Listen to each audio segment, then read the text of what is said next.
This is all wrong. I shouldn't be up here. I should be back in school on the other side of the ocean. Yet you all come to us young people for hope. How dare you! Boring. Boring. Boring. Okay, you gotta do it. Don't tell us what we're gonna feel. We're trying to solve a problem. Don't tell us what we're gonna feel. I'm not telling you. Because you're in no position to dictate that. Remember what you're doing. You're in no position to dictate what we're gonna feel.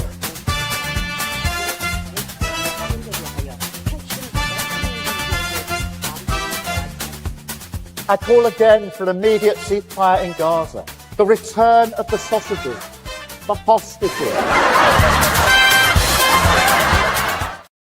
Greetings one and all, Lembit Öpik here on Lembit Öpik Live on Unprecedented TV. Welcome to the show where we try to give you the facts and our opinions, but now the two shall meet so that you know when I'm giving you my point of view, and I trust you to be smart enough to work out your own. Do please like and subscribe on our YouTube channel. Thank you to all of you who have done so. We're really wanting to put a couple of noughts on the number of subscribers. And the more that you subscribe, it doesn't cost you anything, the more we can do on the shows. And we have a fantastic lineup. And indeed, my guest today is one of our co-presenters, Marilyn Hawes. I'll be talking about her in just a minute. What's the subject matter then? Well, toxic masculinity. It's a phrase that we hear a lot, especially in Parliament, from politicians who think they've got it all sorted out. They want to stop violence against women and girls. And they're fighting the good fight to stop domestic abuse. There's one small problem with that.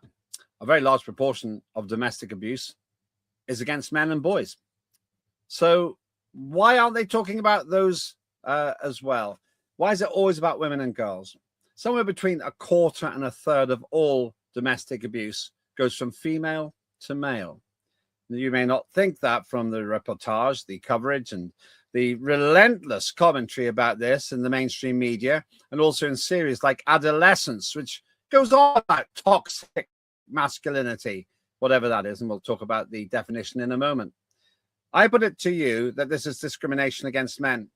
Worst of all, it's discrimination against victims of domestic abuse.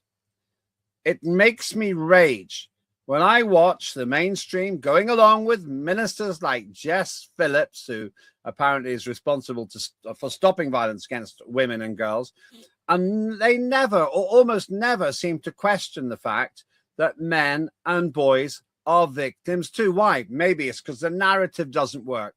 How can you be toxically masculine if you're also a victim of abuse? Lots of problems there. I put it to you that the reality here is that we should be stopping abuse, not abuse against women and girls, not abuse against men and boys for that matter, just abuse. Because if you're a victim, it doesn't matter what your gender is, it's wrecking your life and probably the lives of those around you, especially if there are children involved.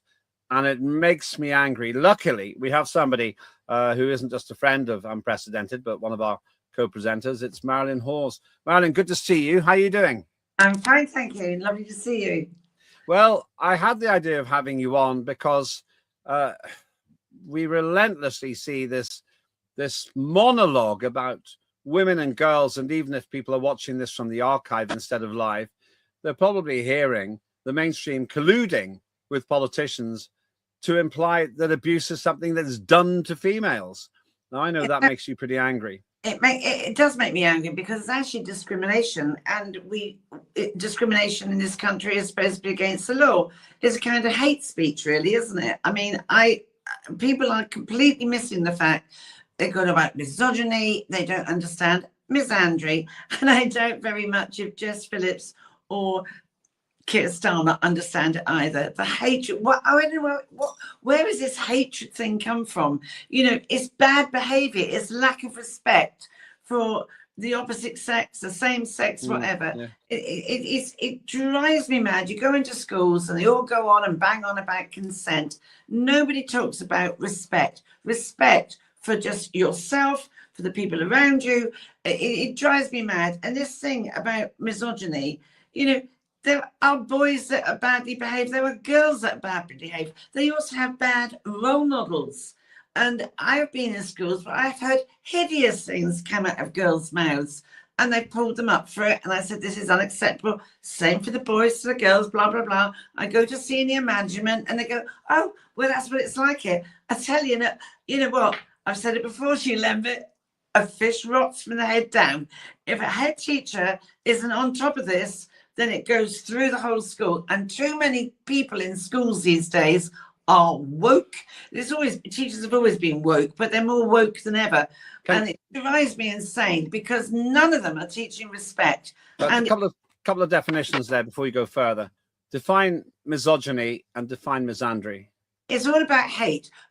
I really don't like the word. Well, I mean, it is a hatred, misogyny, a hatred of women and girls, right? Where the boys or men think they're better. Misandry is a hatred of boys and men because the girls think they're better. And this drives me insane because none of this is necessary. I don't understand this thing about the battle of the sexes. Do you know what? I honestly think all this comes from women's lib, going back years where women thought, oh, look at us do this, look at us do that. Oh, yeah, look, we can be a man. Well, why do you want to be? Why can't you just be feminine and bring the best out in a man who wants to protect you, look after you? I'm not talking about control. That's completely different.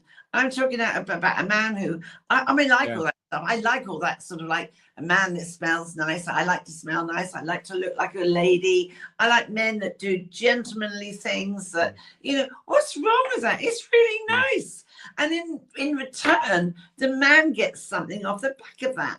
And it's all being destroyed by women's lib. Honestly, I do truly blame the women. And I don't care if women don't like it. It's true. When women's lib came on the table, I feel sorry for men and boys. They're lost because they don't know what their role is because women have destroyed it. By not wanting to be female and not wanting to enjoy those things that a man can bring that makes you feel extremely special. Well, I want to talk about, just before we go further again, I do have to say that you won a great victory because I wasn't sure if fish do rot from the head down, but it turned out that you were correct. You're absolutely right. And on another show, and if you're looking through the archive, you'll find it. We got this. If we found a fishing bait company. What would you believe it's called? Starmer Baits. Starmer Baits. Giving you the edge. Established 1976. Fish rots on the head down, Marilyn. There you go. There you go. You owe me a drink because you said, where did you get that from? It's true. It's so true. I think we're probably going to use that particular visual often. And by the way, Starmer Baits, please, please sponsor the show. We'll give you loads of coverage. It's just great. So therefore, you're right about that. Anyway, just in terms of the whole situation, it does seem to me that there's a massive hate campaign against masculinity. Caution, toxic masculinity. This phrase, which is alliterative, rolls off the tongue, sounds like it means something. Terrible. Toxic masculinity. You hear it in government, you hear it on television, you hear it in the mainstream media, you hear people talking about it. And you used an interesting word, the emasculation of men. In other words, the making of men to feel impotent in some way, to be not masculine in a sense. And this whole toxic masculinity thing seems to be all about that. What does the phrase mean? Well, it means men who are aggressive to women, who are violent towards women, who are controlling with women, who are gaslighting women, who are coercively controlling women, who are basically domestic abusers. And of course those men exist, but so do the women. There's plenty of men. I am so looking forward to my show on Friday when I've got Mark Brooks on, who is the chairman of Mankind, the only charity in the country that supports men who are being domestically abused. And they are, and I think they are in equal proportion to women who are. And don't tell me, I get really annoyed when women go, oh, you know, men are more violent. I have seen horrendous injuries done by women to men, by really diminutive women who look so cute and sweet that you wouldn't think they could throw a pat of butter, but they do, and they are unbelievable. I mean, I was talking to a barrister 2 or 3 years ago, and he showed me this photograph of this gorgeous girl who was about 5'2", long blonde hair, looked absolutely lovely. I went, what's she in court for?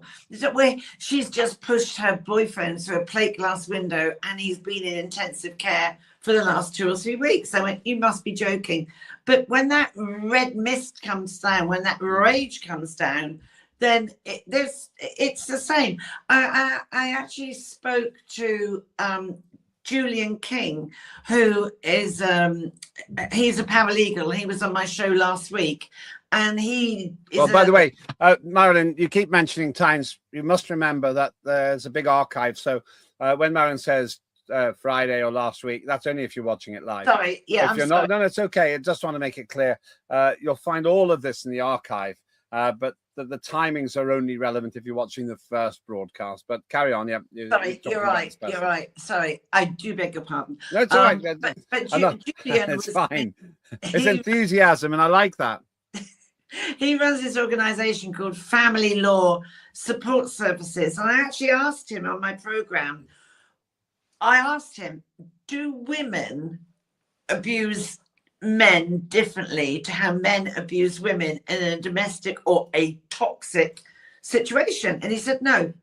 And I said, that's how I think. But I said, I just wondered if women are less violent, women are sorry, ladies, but women are manipulative, and they are very clever in court, in a family court, of blaming a man and saying, oh, you know what? Oh, sorry, Your Honor, but I think he's abusing my child. And they win almost hands down. And it's dreadful. Women are just as violent as men are, and even more manipulative. And I am sorry and Julian King said to me, there is literally no difference between what women can do to men and men to women. And it's just outrageous. This is discrimination.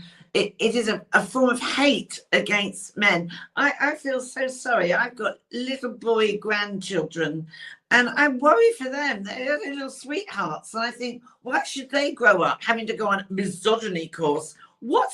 And I have to say this, and I'm sorry if we are a free speech program. If our white boys are going to be put on a misogyny course, I mean, I don't understand what that's all about, because that sort of behavior of aggression towards girls in school and girls onto boys, it's there in their face. It's always been there. Why isn't the senior management in the school dealing with it? So, but are the Muslim boys going to be going on these courses as well? Because their culture is rife with misogyny. They are the patriarchal culture, if you want to call it a culture, where they are actually openly and acceptance of abuse towards women. So are the Muslims? Yeah, hang on a sec, but that's not exactly the foundation of those cultures. No, most men in those circumstances, most men, I don't know, I could be wrong, but they don't abuse women. Most people don't abuse each other, even though there are probably millions of victims in the UK, certainly hundreds of thousands.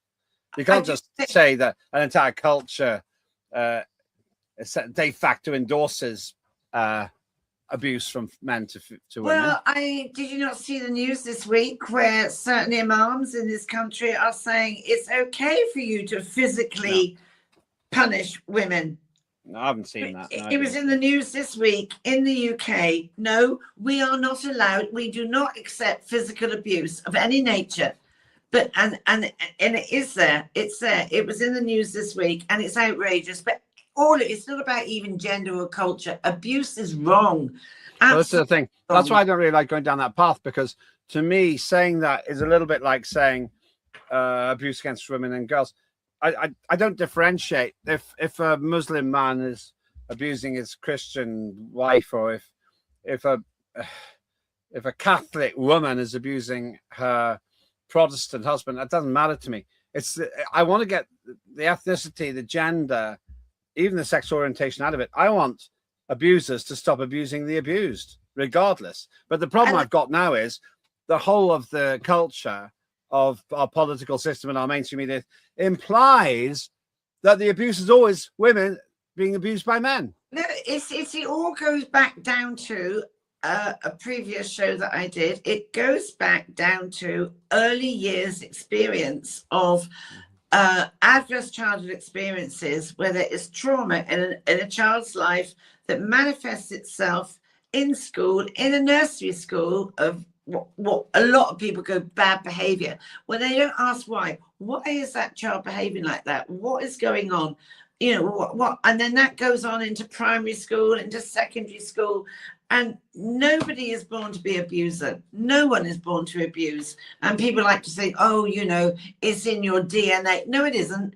It's to do with trauma in the early years that broke neural pathways, that distorted the landscape of the brain. It comes out into behaviors, and we need to be better parents. But aside of that, there is no room for saying all this stuff about men being I feel so sorry for men and boys, because they're not allowed to be men anymore. They're frightened of being frightened of masculinity because they might be knocked back for it, and it's so wrong. The team had a quick look, and we can't find the references you're saying about the Imam. It'd be interesting to do a show on that at some point in the future. But it's there. Okay, we can't find it in time available, but we've found plenty of Muslim men who said it's not acceptable. But even so, once again, I don't. But for me, the thing, Marilyn, is my issue is that I don't want to categorize abusers as all white men. That's my point. No. I want to categorize abusers as people not having a gender and ethnicity, but a mindset.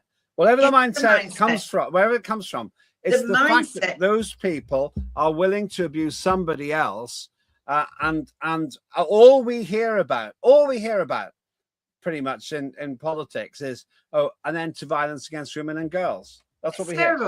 It's absolutely dreadful. It should be an end to violence and abuse against human beings. I mean, but also it starts with, I mean, if you're looking for clues in the early years, if you look at people who abuse, they are controlling, they know how to target the vulnerable, even at a very young age.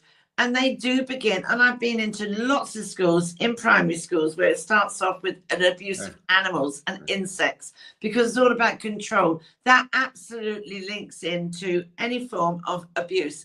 But whatever, we have to be, it goes back to the early years, it goes back to parenting. If we want to absolutely try to diminish any form of abuse, we have to be better parents. Okay, hold that thought, because we need to go to a quick break, and after the break I want to talk about what I think is a very disturbing decision by some award ceremony to fate a program which seems to reinforce the concept that it's boys that are the problem. In the meantime, just let's remember we've got another great show. It's Tim Scott Uncancelled, and he reviews the stories that you may not have seen in the media. Tim Scott Uncancelled.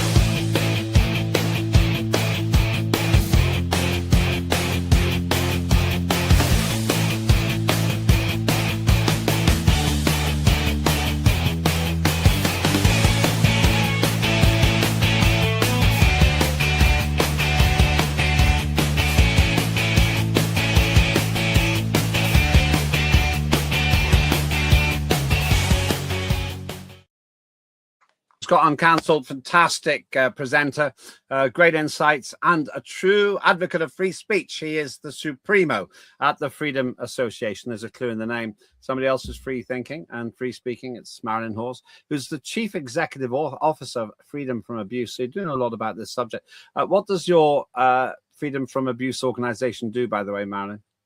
Well, we're trying to prevent abuse by highlighting it to schools, parents, teachers, anyone that will listen to us about how you recognize somebody who is abusive in the first place, whether they're 3 years old, 5 years old, whatever. How do those different behaviors manifest themselves at certain stages where they may have been missed? People are not inquisitive. See, my thing is, a child behaves in a certain way. I've never gone, oh, well, naughty boy or naughty girl. I think, well, why? Why are they behaving like that? What is it that's happening here? And so much of it goes back to parenting. So, as I say, no one is born to abuse. But that aside, what annoys me is we do have abuse. We do have abusers. We need to reduce it. We'll only reduce it with better awareness and better parenting. But in the meantime, we cannot bring gender into it. This is what's going on with the government and Keir Starmer is outrageous. Because if I was a boy or a man now, I'd think, well, what am I supposed to do? Am I going to be, am I going to be accused every time I help a girl or a woman? Am I going, well, what am I supposed to do? Do I just sit here like aimlessly with my arms folded and not do anything? What is my role? And I it's just dreadful. And I honestly do believe, I don't care what women come back at me, the women started this with the early women's lib movement by thinking they could be men. I don't want to be a man. I'm a woman. I like being a woman. I want to be treated like a woman. And I don't understand women today that don't want to be like that. It's underlined by the way that the government operates. This is Jess Phillips, who's sitting there smugly looking important. Jess Phillips' question on funding of violence against women and girls services is meant to be a great story. The Home Affairs Committee will question the Minister for Safeguarding and Violence against Women and Girls. There isn't a safeguarding against safeguarding against. There isn't a Minister for Safeguarding and Violence against men and boys. That's what I'm trying to say. It's not quite right. It should be safeguarding against abuse. There should be one gender or another. Here's another one. There's Parliamentary Under Secretary of State for Safeguarding and Violence against Women and Girls. Why isn't it just the Parliamentary Under Secretary of State for Safeguarding against abuse? Why doesn't it say that? Or against, that's it. I mean, why didn't you call it that? So they've actually reinforced the very thing you're saying because they've thought it's so important to focus on women and girls that they don't even have an equivalent minister for men and boys. But they're not even getting that right, Lembit, because they're not even...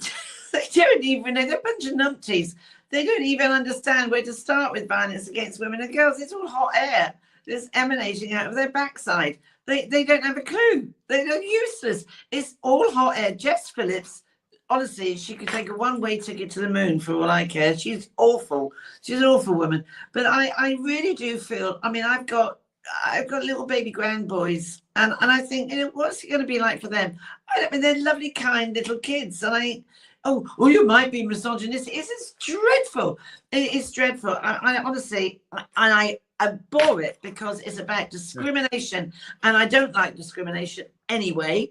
But it is discriminating about young boys, young teenagers, young men, elderly men, older men, whatever, who have lost their path of what a man. But also, I would say that, with respect, I think dads need to stand up more. Fathers need to stand up more.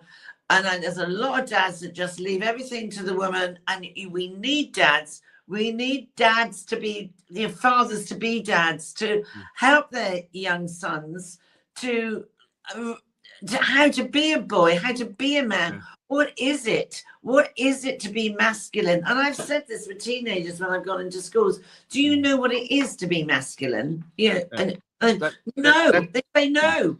Let's look at an example of something which has just won a lot of awards. Keir Starmer is loving Adolescence, a Netflix drama about a boy who I think is accused of murder. And there's all kinds of issues I've got with the production, which is allegedly based on some reality. Let's not go down that path.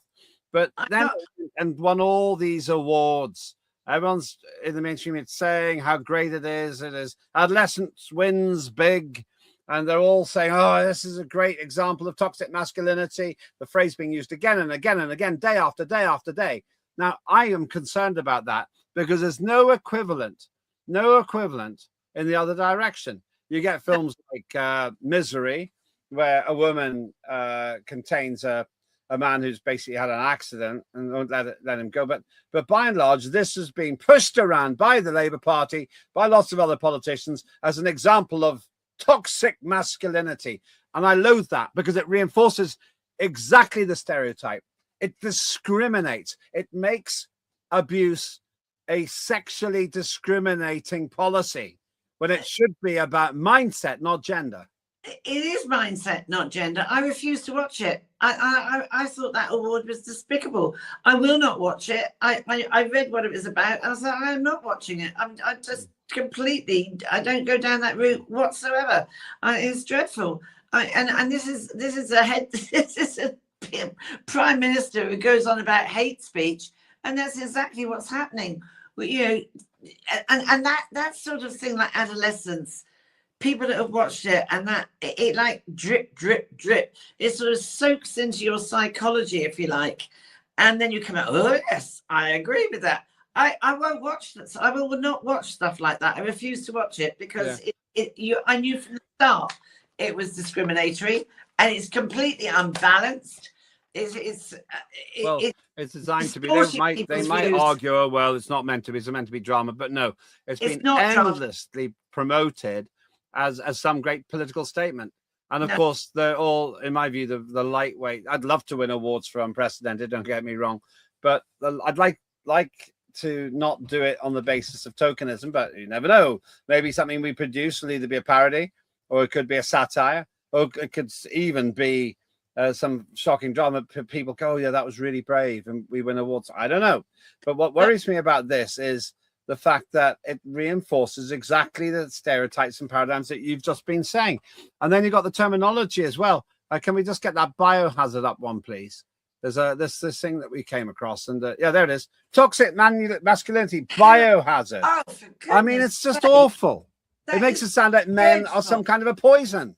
Oh, that is awful. That is, please take it down. I think that's absolutely hideous. Honestly, it's awful. And we need to, Lembit, we talked about it and we need to do it.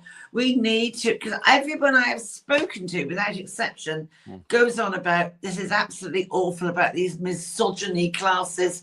And we need to do a campaign. We need to do a petition on it, because it needs to be raised in Westminster that this is outrageous. You cannot go. It's a hate speech against men and boys, and it's completely distorted. It's out of order.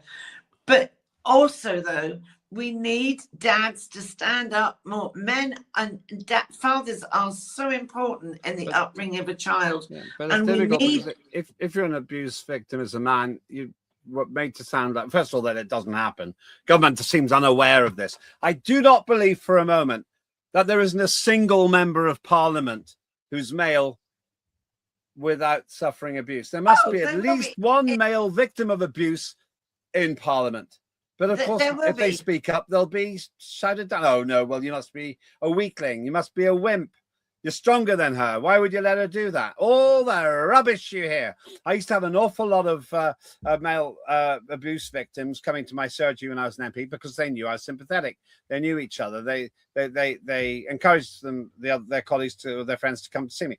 And the stories were horrendous. And as you say, it's not about strength, because a man could often snap their abuser in half. But it's not about that. And often I think that the abusers, whether male or female, is incredibly strong because the abuser is broken in some way. They're reliving some kind of a trauma through their violence. And it doesn't have to be physical. It can be financial, coercion, all kinds of things. And I think, Marilyn, what we should be doing, I'm talking and involving this one, I'm talking with you now, is we should take a stand here on Unprecedented, because there isn't a single station anywhere in the world that I know of that challenges the sexual discrimination of abuse. It's disgusting. It's absolutely disgusting. And I think Unprecedented needs to do a campaign, a petition on this, because it has to happen. You can't you can't go on. You can't be allowed to happen. I mean, Keir Starmer needs to be absolutely exposed on this. Jess Phillips is a disgrace. You know, it is absolutely appalling. I would love to look at the men that are sat, all those people sat in Westminster, how many of them are going through this? And it is absolutely awful. I'm so looking forward to talking to Mark Brooks from Mankind, because he told me the other day, the statistics are, there's very little difference Very little difference. But the thing is, what annoys me is that, I mean, the police are utterly useless on this, even dealing with women and domestic abuse. But I've known men that have gone to the police station and said, you know, this is what's happening. And the police officers have laughed at them and said, oh, you let a woman hit you. What sort of man are you? And that is in like 2025, that was still going on. There's a massive amount of training that needs to happen with the police about dealing with this and how they should respond to men coming forward. Okay, so we're almost out of time. That's Mark Brooks, OBE, on the picture there. He runs Mankind, a charity which does take these things seriously, that does challenge the sexual discrimination, does challenge the stereotyping. Oh, that when you say abuser, it must be a woman. When you say abuser, it must be a man. When you say abused, it must be a woman. Mankind is brilliant, and I've had the honor of interviewing him myself, because he says it's not about men being abusers and women being abused. It's abusers and abused. And he's got an OBE for his work in this field, and I'm so looking forward to interviewing him. Yeah, it's going to be a great interview. Well, if you're watching it in the archive, you'll be able to find it now as well. Just remember the timings are just if you're watching it live. Otherwise, go to Unprecedented TV, like and subscribe, and you'll find that interview. He's not the only person who's fighting back. We came across this. Toxic masculinity is toxic terminology, and that's written by John Barry. Really interesting piece. Yeah. And there are enlightened people, and I think we should get together and we should start running a campaign which doesn't discriminate against female victims. It discriminates against those total idiots who think that this is gender-based. It's not gender-based, it's mindset-based. And I think that we could probably help hundreds of thousands of people in Britain alone if we actually manage to dissolve this horrendous sexual discrimination against male victims. And I imagine that's probably true of the LGBT community as well. I honestly think, Lembit, but by taking the gender out of it, I think it would take a big heavy weight off a lot of people's shoulders and think, phew, I can come forward. It's not just this. People aren't, you know, I am being abused domestically. I'm being abused. I mean, and to say take the gender out of it, I think would literally liberate a lot of people to come forward. It's important, really important that we do a petition and campaign and shame Keir Starmer and Jess Phillips. Truly, we have to do that for the sake of boys and men and anyone. Of course, if you're watching this, gender-based, it's a broken mindset. If you're watching Broken Mindset, that's exactly it. If you're watching this in the archive, they may be gone already, of course. Maybe thanks to a campaign that we run here. That's a great thing. This is like a time capsule to see how effective it can be to help hundreds of thousands of people who are being ignored who experience abuse. Marilyn, thanks so much for being with us. That's Marilyn Hawes, the Chief Executive Officer of Freedom from Abuse. If you've experienced this, contact Mankind or Freedom from Abuse. They're great charities who do great work. I don't care what your gender is or indeed your sexual orientation. I care about whether you're an abuser or whether you've been abused. And a lot of people have been one or the other. My mission, and working with Marilyn Hawes, I think I can achieve this, is to destigmatize for men the idea that just because you're male, you shouldn't be abused. That only works if you think that might is right. Maybe some countries think that, but I don't. And let me pay credit to some of the male abused victims that I know, because they could have smashed their abuser into pieces, but instead they endured it, often for the sake of children. I think Marilyn's right. We need to take a stand because no one in the mainstream media is doing this. And I don't know of any other station either. We will take this on. There is hope. And to quote what Donald Trump said in a different context, help is on its way. Please join us as you see our campaign developing and stand up to be counted. You do not deserve to be abused, whatever your gender, your orientation, your age, your size, or the nature of the abuse. We're going to do something about this. Thanks to Marilyn. Thanks to the team. Thanks for watching, and call out abuse regardless of gender. It's time to end abuse. Full stop. I'm Lembit Öpik. This is Lembit Öpik Live. Please like and subscribe to Unprecedented TV. And if this is a subject that matters to you, then I can tell you now, this is the right time for you to get involved in what we're doing.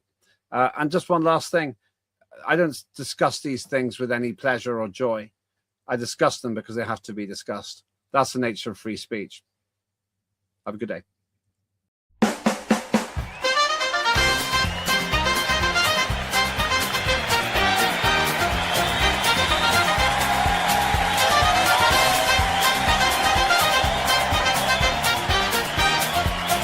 Immediate ceasefire in Gaza. The return of the sausages.